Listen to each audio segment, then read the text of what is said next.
Tingkat penggundulan hutan di Indonesia, negara dengan hutan hujan terbesar ketiga di dunia, mendekati rekor terendah pada 2022, menurut laporan tahunan yang dirilis Organisasi Lingkungan World Resources Institute di Washington DC baru-baru ini.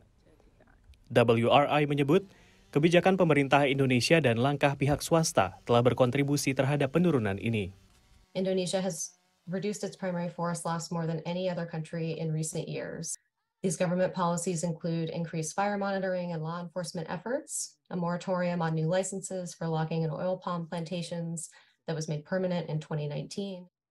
Dari segi luasan hutan yang hilang, Indonesia tetap bertengger di posisi keempat, di bawah Brazil, Republik Demokratik Kongo, dan Bolivia. Namun demikian, deforestasi Indonesia lebih buruk daripada Laos, Papua Nugini, dan Malaysia. Presiden Joe Biden April lalu menjanjikan $500 juta untuk menghentikan penggundulan hutan di Brasil, serta lebih dari $1 miliar untuk negara-negara berkembang berhenti menggunakan bahan bakar fosil, bertransisi menggunakan energi terbarukan, dan meningkatkan mitigasi melawan dampak perubahan iklim. Sebagai salah satu pemilik hutan hujan terbesar di dunia, Indonesia masuk jadi penerima dana iklim tersebut. Sementara itu, organisasi lingkungan Greenpeace mengatakan, kendati tren turun, Indonesia tetap kehilangan hutan 3 kali luas DKI Jakarta pada 2022. Tren itu bisa jadi menurun, tapi dalam konteks kita lihat bertahun per tahun itu meningkat, dan itu kehilangan cukup besar ya. Greenpeace mendesak pemerintah segera mengevaluasi izin-izin bermasalah dan mengeksekusi perusahaan nakal. Evaluasi itu memang harus sampai pada eksekusi.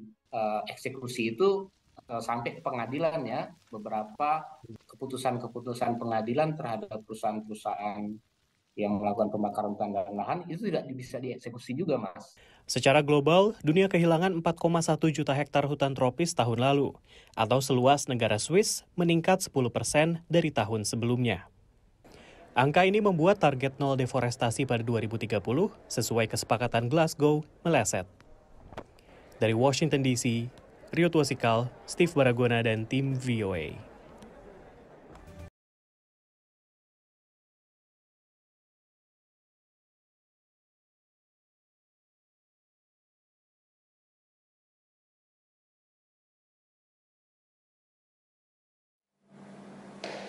Assalamualaikum warahmatullahi wabarakatuh.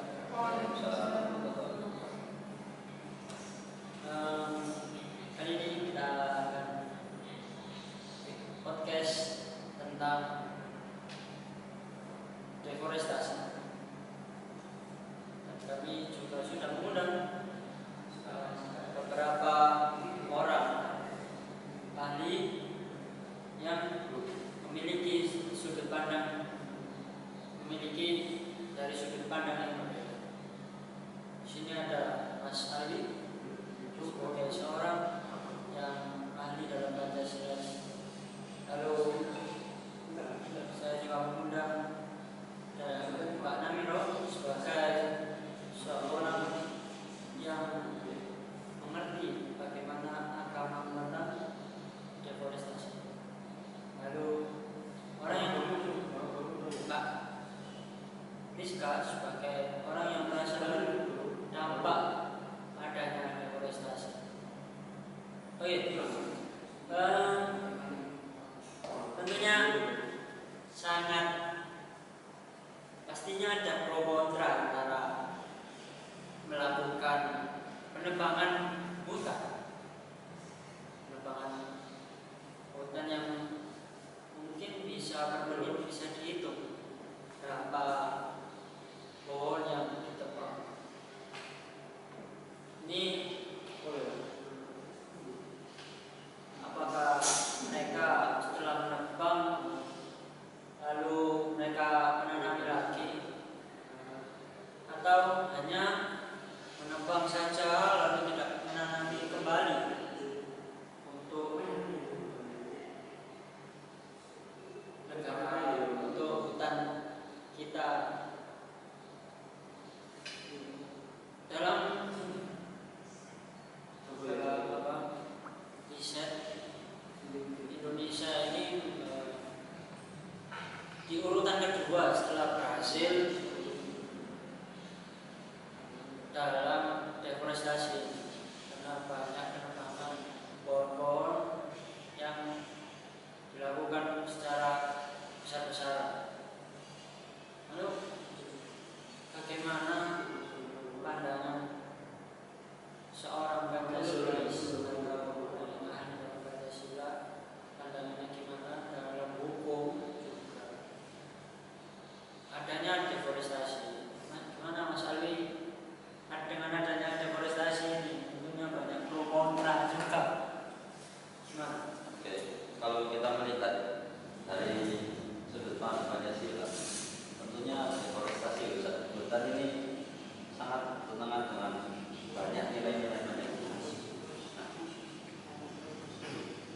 kita melihat dari sila pertama, ketuhanan yang Maha Esa.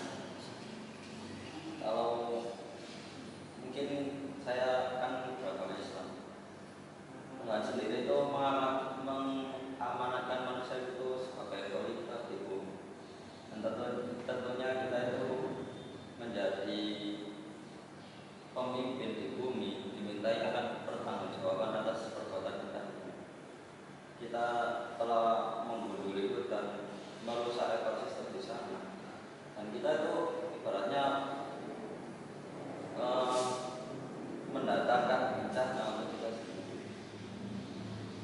Itu jelas akan bersangkutan terhadap sila-sila yang lain, keadilan sosial. Nanti jika terjadi bencana, ya siapa yang namanya masyarakat sekitar.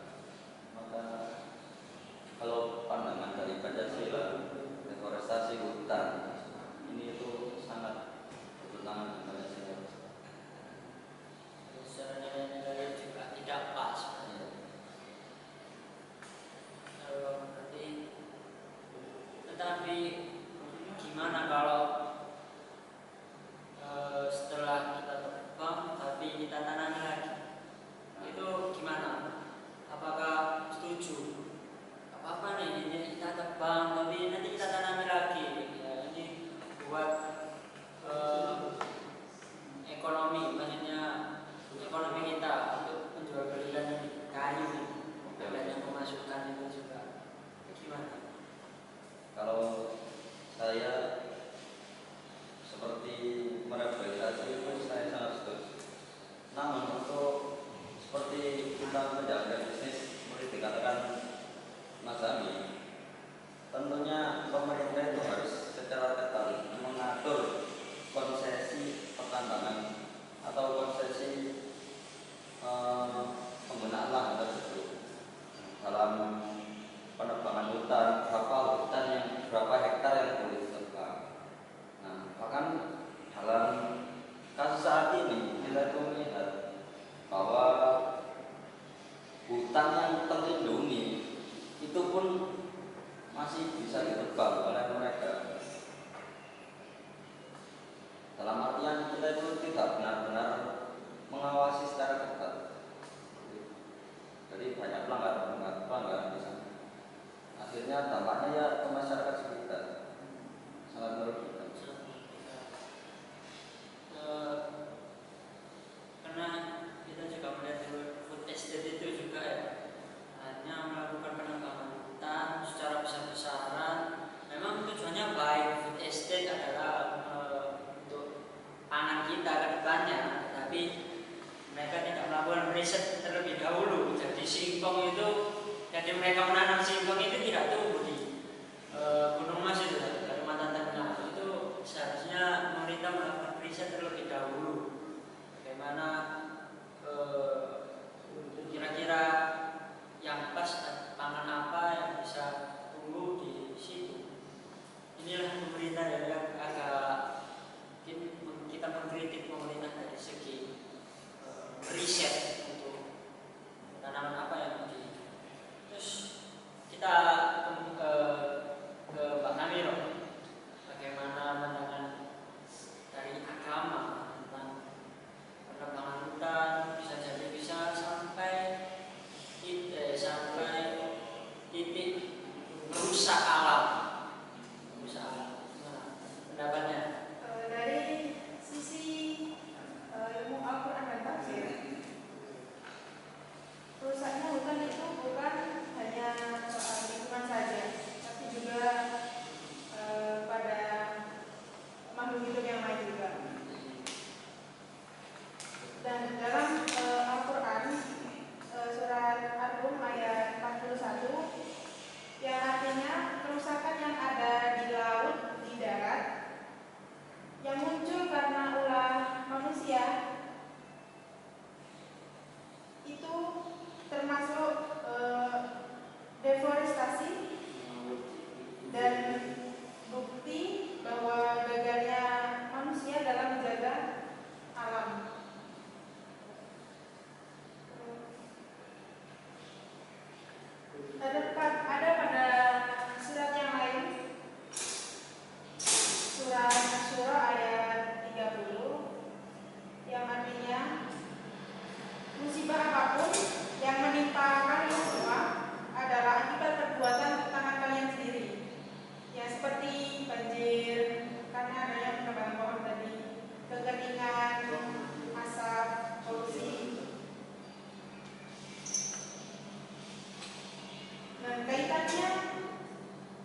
selanjutnya kita akan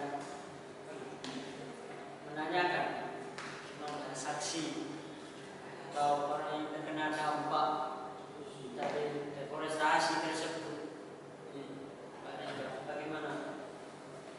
Sebagai warga yang terdampak dari deforestasi hutan itu sangat merugikan karena hutan itu dulu sumber kehidupan kami, yang dimana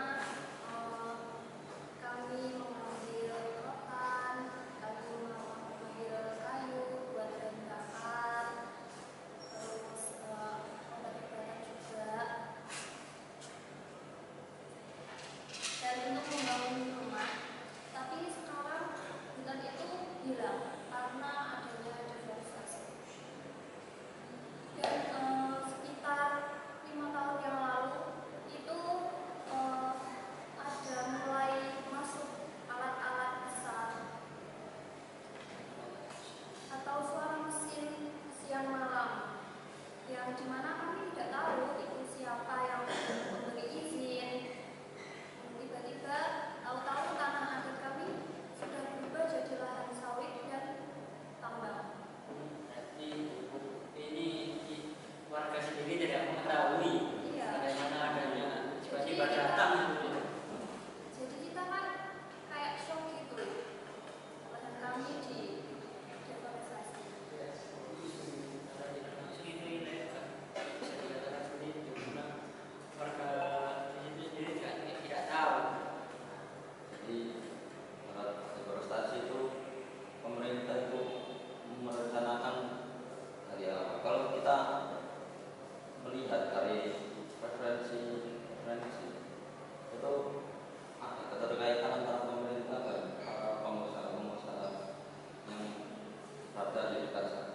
Mereka itu seenaknya membuat kebijakan sendiri tanpa memperdulikan warga sekitar.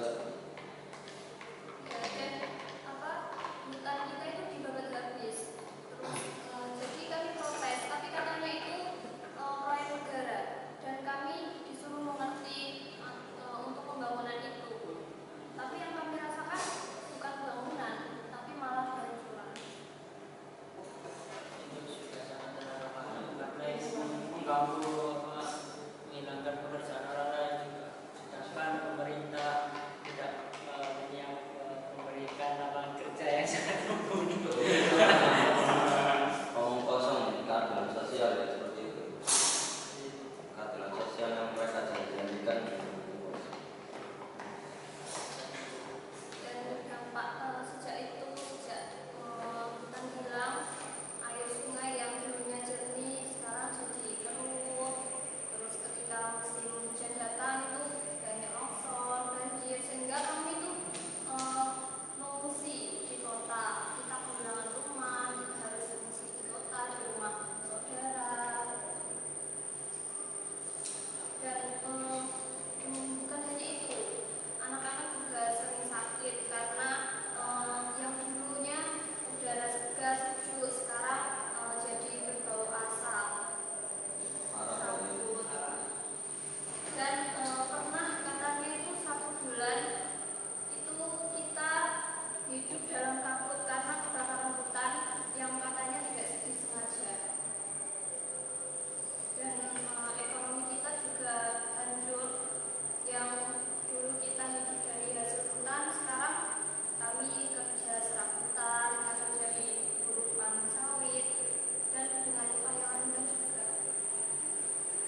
hilirisasi. Kita menjual barang jadi, bukan menjual barang mentah yang diekspor duluan lalu dikembalikan kepada kita lagi menjadi barang jadi, dan kita menjadi orang-orang konsumtif. Seharusnya kita melakukan hilirisasi tersebut, tapi nyatanya kalau kita lihat sampai sekarang kurang seperti itu. Bukan hanya kurang, kalau saya melihat itu malah yang ada itu hanya kehancuran ekosistem di sana. Mengambil dan tidak memanfaatkannya dengan baik itu ya juga menjadi sebuah koreksi. Sebenarnya mereka yang berkuasa, mereka yang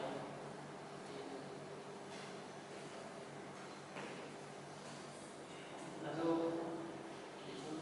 ini itu tadi saya juga melewati bahwa tidak menebang tapi membakar. Yang membakar itu juga baik, asapnya berdampak pada masyarakat kita juga mengambil hak, juga menyakiti orang kita. Itu nilai-nilai Pancasila itu mungkin sila keberapa itu? Sila semuanya. Sila semuanya. Kalau kita melihat itu sangat ini seperti bermain-main, padahal masyarakat yang di bawah ini yang menderita. Sebenarnya masyarakat sendiri juga yang memilih mereka untuk menjadi penguasa, tapi memang tidak instan untuk mengubah sebuah kebijakan Sistem. Jadi lalu kalau orang yang terdampak sendiri, lalu setelah adanya pemunduran hutan itu kira-kira kerja apa? Menganggur. Serabutan gitu. Cari-cari kerjaan lagi.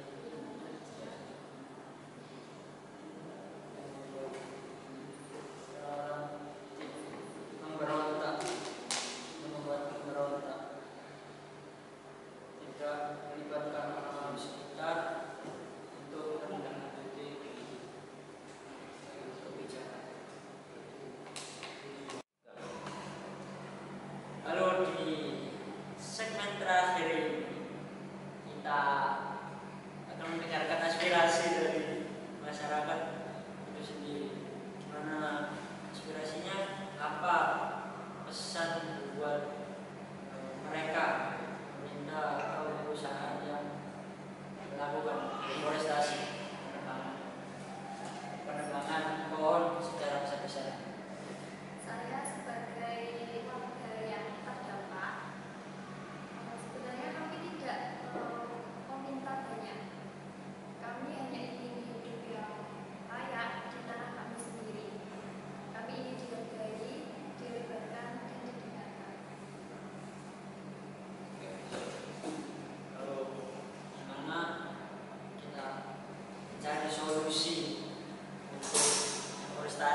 menjanjikan tapi tidak ada aksi ya. Tidak ada aksi dalamnya. Sama kalau kita hanya membuat undang-undang tapi tidak dijalankan, atau yang menjalankan itu malah menyeleweng. Jadi kembali lagi ke Pancasila, kita tegakkan benar Pancasila dari setiap akar rumput negara ini, mulai dari masyarakatnya, mulai dari pemerintah yang terkecil, kepala desa, semuanya itu harus menerapkan asas demokrasi. Tanam beragama, tentu kita belajarkan untuk jujur dan lain sebagainya, menjalankan amanat karena kita sebagai manusia. Tentunya sangat PR sekali untuk pemerintah untuk prestasi meningkatkan ekonominya seperti mana juga kita tidak tahu silakan kelanjutannya menangani deforestasi. Kita belum mengetahui tindak lanjut dari pemerintah bagaimana perlindungan hutan dilakukan. Bahkan yang dilakukan, saya salut dilakukan oleh KDM kemarin untuk merobohkan atau menggusur bangunan yang di puncak itu, ke puncak tidak sesuai. Ya, terus ya masih itu yang mungkin salah satunya yang melakukan untuk mencegah kerusakan alam. Ya kadang juga tahu kalau membangun wisata di situ membuat satu longsor, terus banjir juga. Inilah yang patut kita contoh juga. Kita berharap banyak KDR lainnya. Ya, even juga banyak kebijakan-kebijakan lain yang pro kontra, tidak semuanya, tapi bisa kita contoh. Salah satunya adalah dengan tidak membuat wisata di puncak tadi Ya, area dan area yang membuat kerusakan alam. Mungkin itu saja. Setelah kita pendapat awal dari Pancasila, ahli Pancasila, seorang ahli dalam agama, dampaknya orang yang merasakan dampaknya itu sendiri. Ya, setelah kita menanyakan pendapatnya gimana, kita mengkritik sampai kita menyampaikan inspirasinya sebagai rakyat, dari kita memberikan solusi dari segi agama dan segi Pancasila sebagai fondasi kita dalam bernegara. Saya mempunyai satu quotes yang sangat bagus ini untuk sebuah deforestasi. Ketika pohon terakhir tumbang, sungai terakhir terkontaminasi, manusia baru sadar uang tidak bisa dimakan. Ya, kita tunggu bagaimana kelanjutan para pemerintah untuk menindaklanjuti atau bertanggung jawab tentang deforestasi. Sekian dari kami.